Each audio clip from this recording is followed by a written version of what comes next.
The Ruger New Model Vaquero follows the traditional Western-style single-action revolver.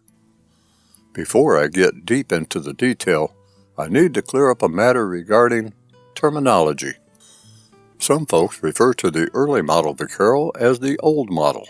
Old model Vaquero perhaps isn't the proper term, as old model refers to 3-screw pre-transfer bar Ruger Single Action. Everybody knows what you mean when you say old model Vaquero, but really there is only Vaquero and New Vaquero. The difference is that the original Vaqueros were built on a larger frame, identical to the Blackhawk frames. They had XR3-RED grip frames, and some had bird's heads, and can handle most any ammunition that you feed them. New Vaqueros are built on a smaller frame, more similar to the original Colt SAA. They have beveled cylinders and XR3 grip frames, which are slightly smaller than the XR3-REDs. Most people will tell you not to shoot super heavy loads out of the new Vaqueros, especially the 45s, because of the smaller frame size. The new Vaquero also has a reverse index pawl, with stop cylinder rotation so that the desired loading and unloading port aligns perfectly with the chamber. In the case of non-Bisley models, the new Vaquero's hammer also is higher and more swept back versus the original large-frame Blackhawk's hammer. Later new Vaqueros also don't have the full case-colored cylinder frame, replaced by an all-blued one. Cylinder diameter and length are greater on the original Vaquero, commensurate with the larger frame and to accommodate longer cartridges, such as the 44 Magnum and 45 Colt. The larger diameter also mean that there's more beef between the chambers. More important with the 45 application, as in hot loads. Now, let me get on with showcasing this excellent example of a new Vaquero.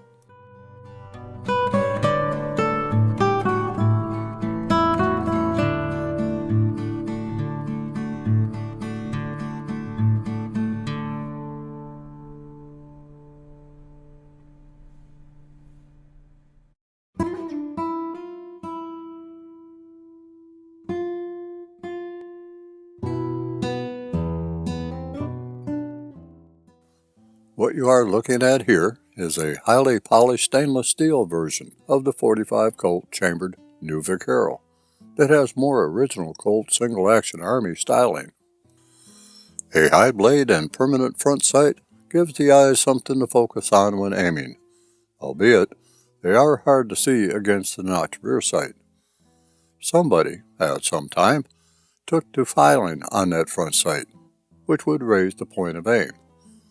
Single-action revolvers are notorious for shooting high, so I am not going to know what filing the front sight will gain me, if anything at all, until I take it to the range.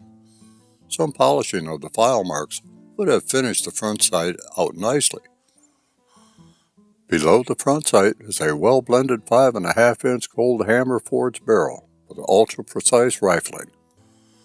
Just below the barrel is a crescent-shaped ejector rod head that provides enough real estate to operate the lengthy ejector rod, which is capable enough to shed the chambers of those lengthy 45 Colt cases.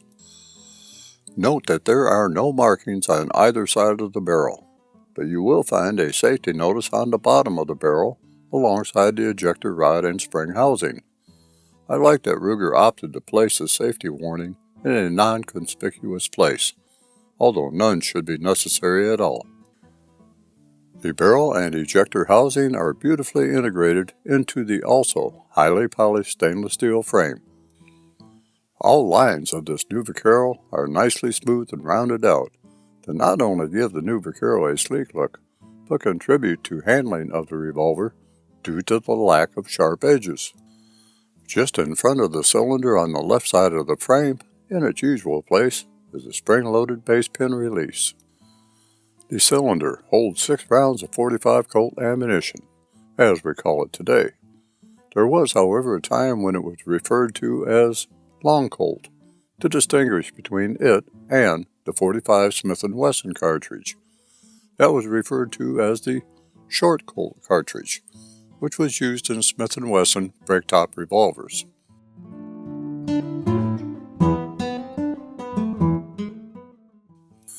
The cylinder to forcing cone gap is important to revolvers. It must be of a distance that will not bind the cylinder after the face of the cylinder is coated with firing residue, but tight enough to restrict as much side flash as possible. The measured cylinder to forcing cone, or more commonly referred to as the flash gap, is 5/1000ths of an inch and is well within the acceptable limits of 4/1000ths to 8/1000ths of an inch. It must be stated, for the uninitiated to revolvers, that all flesh should be well away from the flash gap as possible to avoid entry from escaping hot gases that are forced outward when firing the revolver. Those appendages, that we call fingers, will thank you.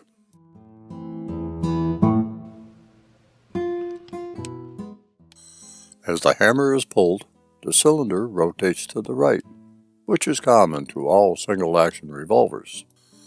Something that Colt realized not only when developing the 1873 single-action revolver, but from Remington revolvers, was the advantage to having a top strap that added rigidity to the frame, but also prevented a revolver from being shot out by the frame stretching to a point where the firearm was dangerous for the operator to shoot. I was in my favorite FFL shop recently, where I had the opportunity to handle an original Colt 1860 open-top cap and ball revolver that was for sale. To say that it had been shot out would be an understatement. It would have cost more than the asking price to correct the frame stretch of the revolver. Needless to say, I passed on purchasing it. In a way, the top strap of the New Vaquero is beautifully part of the frame and provides a nice place to have a notch to use as a rear sight.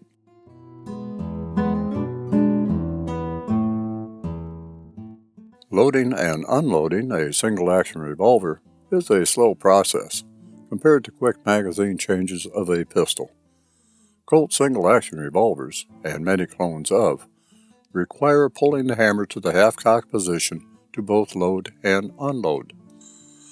Ruger single-action revolvers are different. A simple outward push or pull of the loading gate without putting the hammer in the half-cock position is all that is needed for the cylinder to rotate and assist in the loading and unloading process. With the loading gate open, the cylinder can only be rotated to the right, but unlike Colt and clone single-action revolvers, the New Vaquero has a reverse index pawl that stops cylinder rotation so that the desired ejection and loading point aligns perfectly with the chamber, thus making case ejection easier.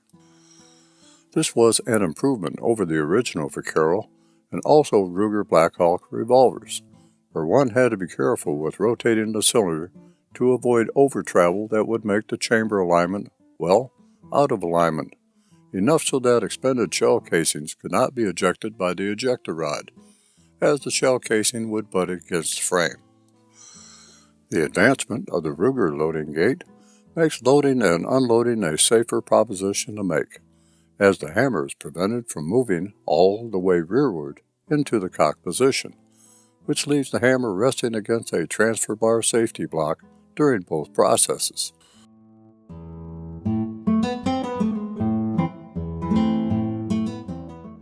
A hammer is a high and nicely curved affair with a valley deep enough and a nicely serrated hammer spur to accommodate cocking and decocking of the revolver. I'll touch on that in a bit. Cocking and decocking of the hammer is performed easily with the thumb of the shooting or support hand thumb. There is also no Colt clicks, as found on Colt revolvers, and clones thereof. There is only the rest or full cock position.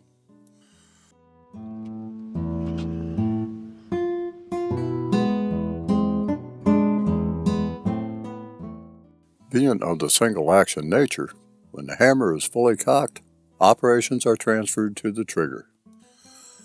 The trigger resides in the trigger guard that, while small, can accommodate a gloved hand.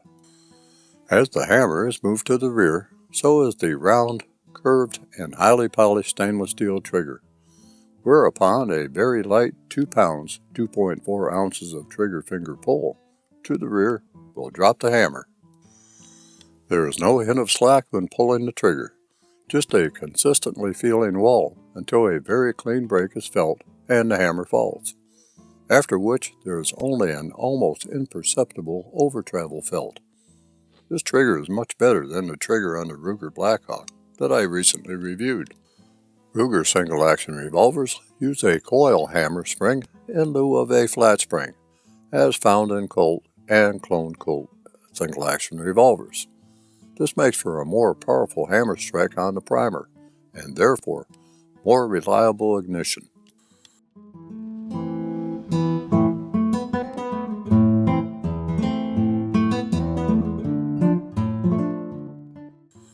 Shooting a firearm, any firearm, is made easier when you have something to hold on to. It just so happens that the New Vaquero has something to hold on to, a grip frame, whereupon grip panels are mounted.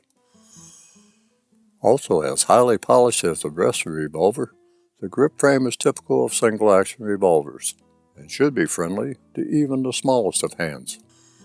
For my hand, the grip length is perfect, as long as I take a high hold on the handle.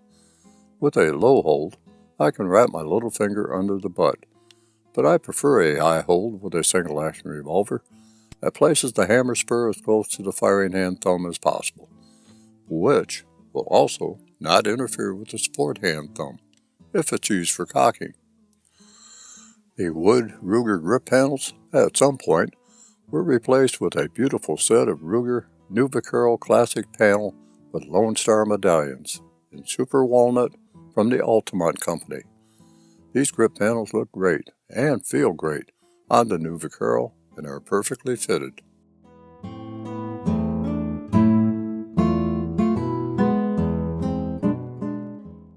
The second to last thing I want to mention are the frame markings. Ruger did a nice job in keeping markings to a minimum on this revolver. The only right side frame marking is the unit serial number, while the left side frame marking is only the model, Ruger New Vaquero, and the caliber. Nice job, Ruger. One last thing before I move into maintenance of the New Vaquero, and I don't want to over-egg this, is the look and feel of the revolver. While a bit on the heavy side due to the all stainless steel construction, the New Vaquero feels well balanced in the hand and not barrel heavy, as one might expect. This is an absolutely gorgeous looking firearm, and one should feel pride in ownership of this fine example of a single action revolver. Now, let's move into maintaining the Ruger New Vaquero.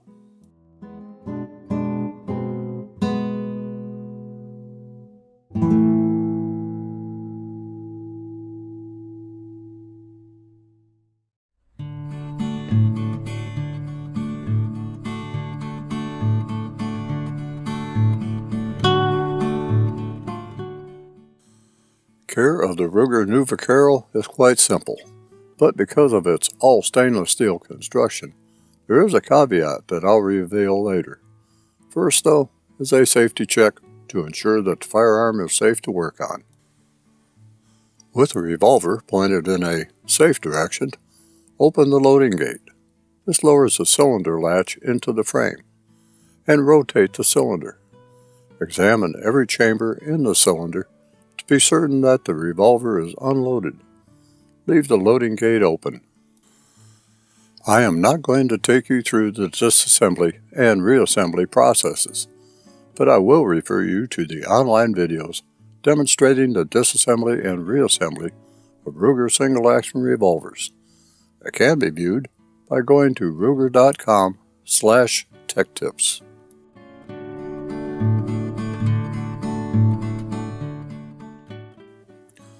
Periodic inspection of any firearm is important to ensuring its safe operation.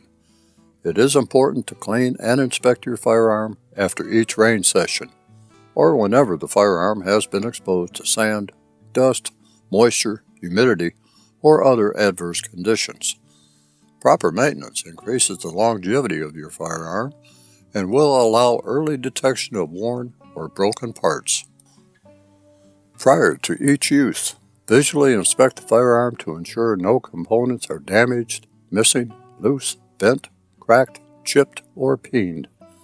If you observe excessive wear, you should stop using your revolver and contact customer service or a trained, certified gunsmith to evaluate its condition and replace any worn parts if necessary.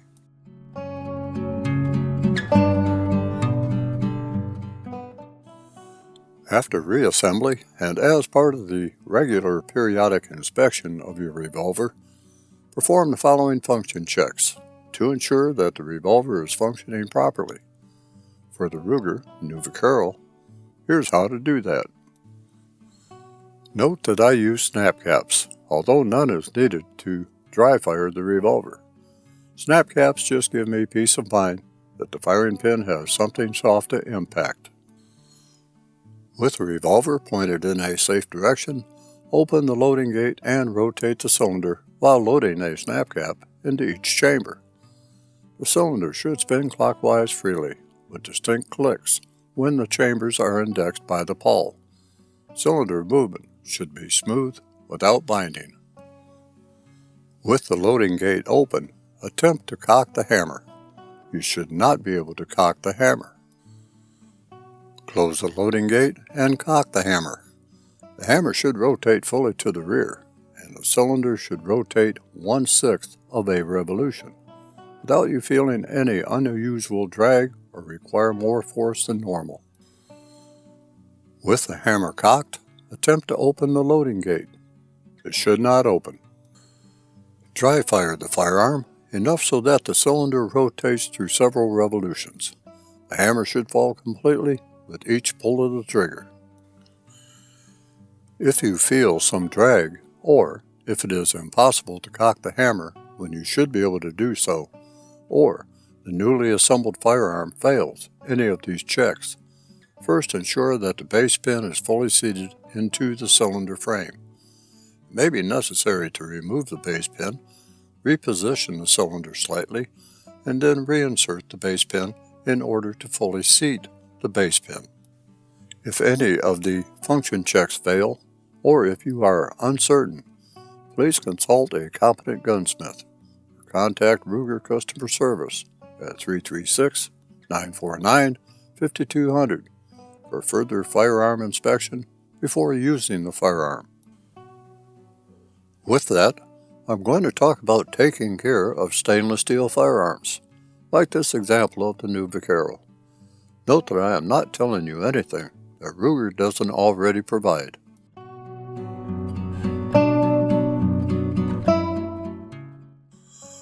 Firearms made of stainless steel are relatively more resistant to corrosion than blued steel firearms.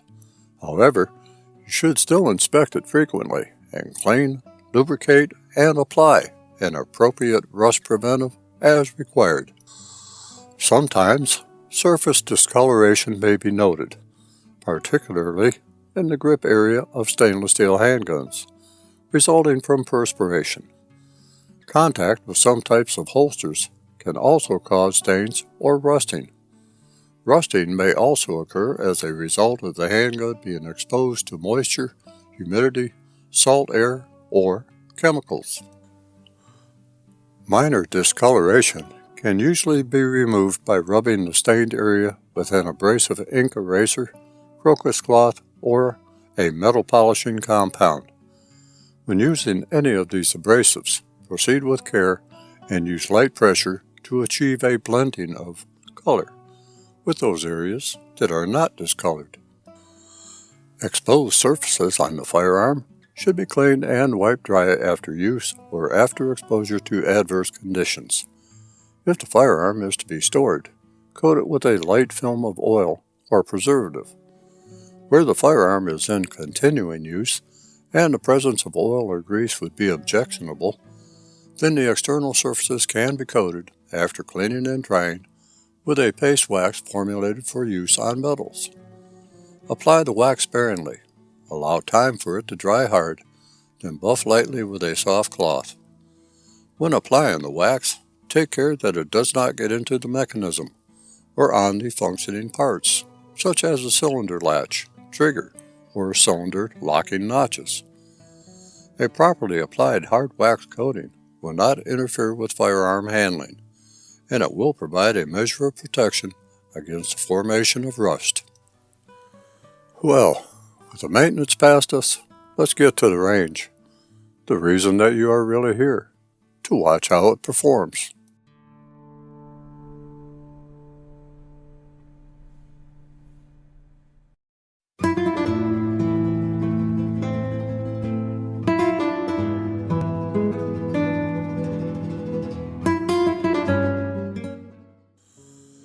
Before I get into today's range session, I want to touch on if the revolver is cocked and you wish to let the hammer down to its rest fully forward position against the frame.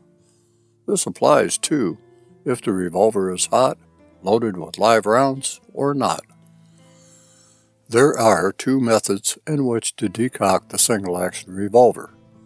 Regardless of the method, use extreme care when attempting to decock the revolver, as the thumb slipping during this process can result in an accidental discharge if the trigger is held to the rear and a live cartridge is chambered. The first method is provided in the Ruger manual. Make certain that the revolver is pointing in a safe direction. Make certain both hands are dry and not impeded in any way by gloves, bandages, cold, etc. Grasp the revolver, if right-handed, so that the thumb and forefinger of your left hand are firmly holding the cylinder frame below the middle of the cylinder. Your left hand, if right-handed, should support the full weight of the revolver, allowing you to use your right hand to manipulate the hammer and trigger. Place your right thumb firmly on the hammer spur and, with your thumb securely in control of the hammer, squeeze the trigger only enough to permit the hammer to break free of the trigger. At that instant, immediately release the trigger and then slowly permit the hammer, still secure under your thumb, to move forward to its resting position against the frame. Note that it is imperative that finger pressure be removed from the trigger just as soon as it is free of the hammer. Then, properly, the trigger and hammer will move toward their fully forward rest positions together. Decocking method 2 is essentially the same, but you will be decocking the revolver with the thumb of the support hand. As with method 1, ensure that the revolver is pointing in a safe direction and make certain both hands are dry and not impeded in any way by gloves, bandages, cold, etc. Hold the revolver, if right-handed, so that the thumb and forefinger of your left hand are firmly holding the cylinder frame below the middle of the cylinder and away from the flash cap area. Your left hand, if right-handed, should support the full weight of the revolver. Place your support hand thumb firmly on the hammer spur and, with your thumb securely in control of the hammer, squeeze the trigger with the right hand trigger finger only enough to permit the hammer to break free of the trigger. At that instant, immediately release the trigger and then slowly permit the hammer, still secure under your thumb, to move fully forward to its resting position against the frame. Again, it is imperative that finger pressure be removed from the trigger just as soon as it is free of the hammer. Then, properly, the trigger and hammer will move toward their fully forward rest positions together. So, you might be questioning what happens if the trigger is held fully to the rear while performing the decocking procedure. Let me explain that. When the trigger is released after the hammer is released, the transfer bar safety will prevent the hammer from striking the firing pin, thus preventing the firing pin from transferring that energy to the primer of a loaded live cartridge. If the trigger is held to the rear while the decocking procedure is taking place, the revolver operates as it would if you pulled the trigger during actual firing. Transfer bar safety will take the impact of the hammer and then transfer that energy forward to the firing pin that will, as designed, contact the primer of a loaded cartridge. Practice decocking the firearm using both methods with an unloaded revolver until you have developed the proper control and touch to decock your revolver safely. The key to safety cocking is having the weight of the revolver controlled with one hand, while the thumb of either hand and forefinger of the shooting hand control the hammer and trigger. If you are left-handed, use the right hand to support the firearm and away from the flash gap. Now, let's get to some shooting and see how well the new Vaquero and I work together. I will make notes, as appropriate, during the range session.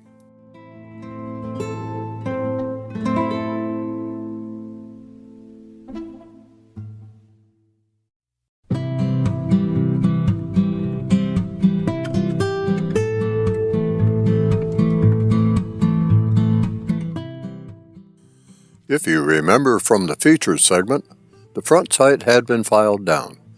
Since I did not know how this was going to affect POA versus POI, I decided to shoot with a two-handed grip to get my aim as steady as possible.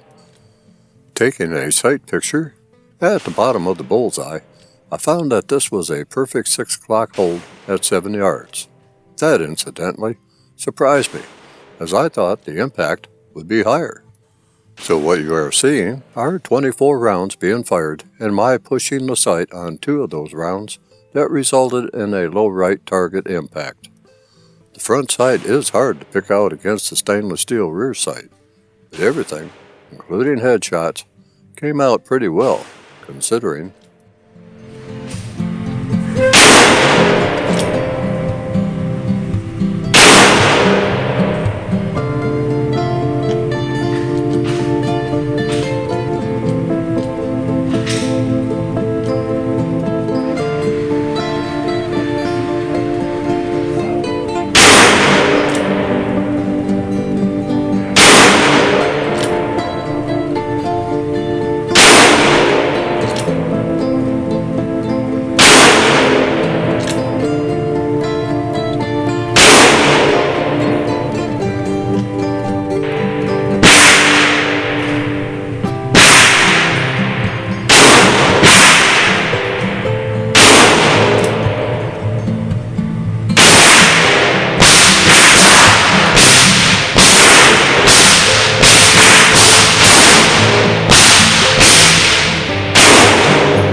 Well, surprisingly to me, the range day was cut short, and I'm going to tell you why. The fault lies in the ammunition, and not the new Vaquero. Let me explain. I had 25 rounds of my son-in-law's handloads, 250 grain bullets over 5 grains of Ogden tight group smokeless gunpowder, for an approximate muzzle velocity of 697 feet per second. I also had 25 rounds of factory Fiocchi 250 grain ammunition with a rated muzzle velocity of 750 feet per second. With the exception of one of my son-in-law's handloads that had a high primer that would not allow the cylinder to turn, the remaining 24 fired without incident. Once I had expended the handloads, I turned to the Fiocchi loads, and that is where things took a different turn, or lack of. When I loaded the first round and rotated the cylinder bound up. I could see where the rim of the cartridge was binding against the recoil shield and the loading gate base. That's odd, I thought. I removed the cartridge, thinking it to be an oddball, and attempted to load a second round. Same thing happened. the cylinder bound up, and again I could see where the rim of the cartridge was binding against the recoil shield and the loading gate base.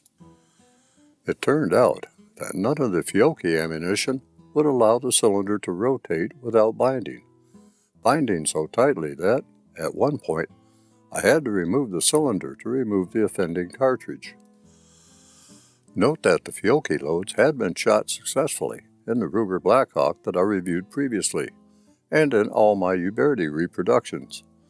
I have no explanation as to why the Fiocchi loads would not chamber fully in the new Vaquero and cause the cylinder to bind. When arriving home, I took a feeler gauge to measure the distance between the rear of several chambers to the front of the rim. This distance measured 0.08 of an inch, whereas there was no gap between the face of the cylinder to the front of the rim on the hand-loaded rounds. In other words, the rim of the hand-loaded cartridges were flush against the cylinder, and no binding occurred, as it should be. The Fiocchi ammunition, on the other hand, was not as it should be. With all that said, this range session closed out prematurely. With that said, let me at least provide a session synopsis with the good.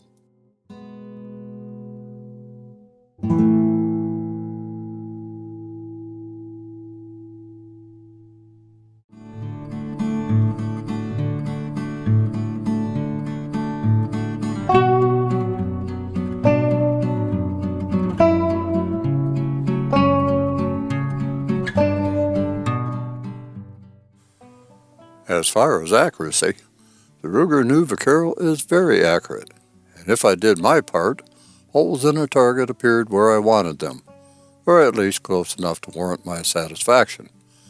The front sight had been filed down, but that did not impact my accuracy with the firearm, just where I needed to hold. The New Vaquero is well balanced in the hand, and although heavy, ease in handling this firearm is very pleasing. A very light 2-pound 2.4 ounces of trigger finger pull to the rear drops the hammer. As usual, it is best to keep the trigger finger away from the trigger until you are ready to shoot. The front sight is thin and blends too well with the rear sight channel. I found it best to bury the front sight until I could not see it, then raise it enough so that it just peeked above the rear sight channel. The New Vaquero, like the original Colt Single Action Army, is better as a fast-action, instinctive point-and-shoot firearm.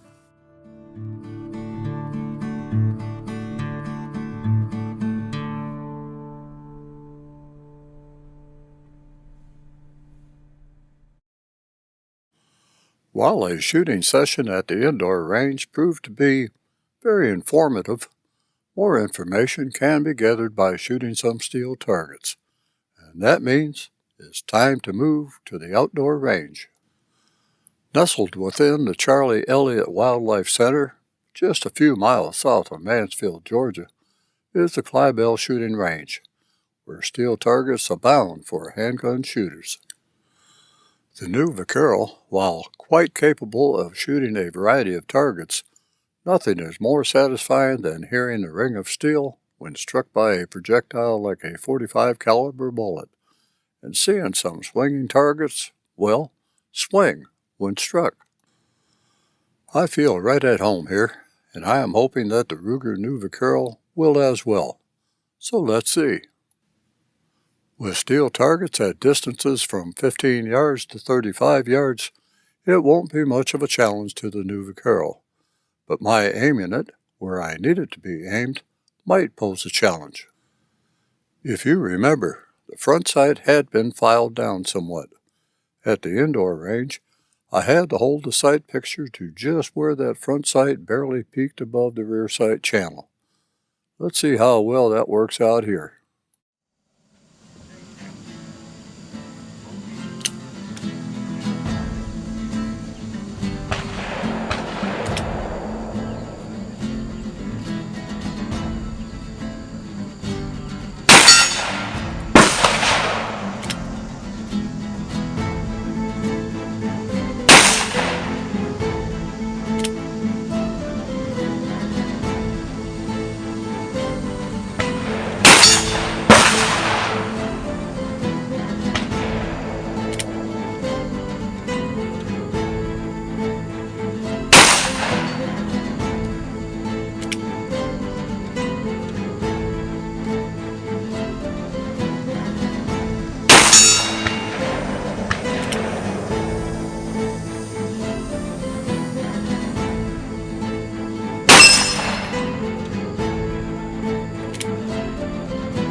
If there was to be a cloned Colt Single Action Army revolver outfitted with modern safety features, the Ruger New Vaquero would be vying for top spot, in my humble opinion. Easy on the eyes, the ease of handling with its balance and feel, and a very good trigger, the New Vaquero makes for an excellent and relaxing day at the range. I do like the feel and handling of a Bisley, and the New Vaquero Bisley might be a choice for me. For those SASS, Single Action Shooting Society folks, there's also a pair of New Vaquero SASS models that will stretch the pocketbook and deplete the savings account quite a bit. Although not specifically stated by Ruger in the instruction manual, it has been noted that light loads should be fired through the New Model Vaquero, such as cowboy or light-loaded hand loads, and leave the heavy loads to the larger Ruger Vaquero and Blackhawk revolvers. There are hotter than normal 45 Colt loads that were designed for the Ruger Vaquero and Blackhawk, as they have large cylinders with thick walls. The new Vaqueros have smaller cylinders and thinner walls. They are not designed for the hot rod loads. That is the same reason that new Vaqueros are not made in the 44 Magnum caliber, like the older models. You are asking for trouble putting that much pressure inside a thinner vessel. With that said, Ruger has repeatedly stated that the new Vaquero is safe for SAMI Max 5 Colt loads, 14,000 psi. Anything more than that, and you are entering uncharted territory. In other words, do the required research on your desired ammunition to ensure that it is safe to fire through the new Vaquero. Place safety, as always, first. With closing this out, during this presentation I have divulged a lot of information regarding the Ruger New Vaquero. So what do you think? Is the Ruger New Vaquero a firearm that catches your interest, or would a first generation, if you will, Ruger Vaquero or Blackhawk single action revolver that can handle higher pressure ammunition be more to your liking? Well, it's time, and probably past the time, to close out this chapter of the Range Ronin Chronicles. I hope to see you again, and until that time, stay vigilant, stay armed, and stay safe out there.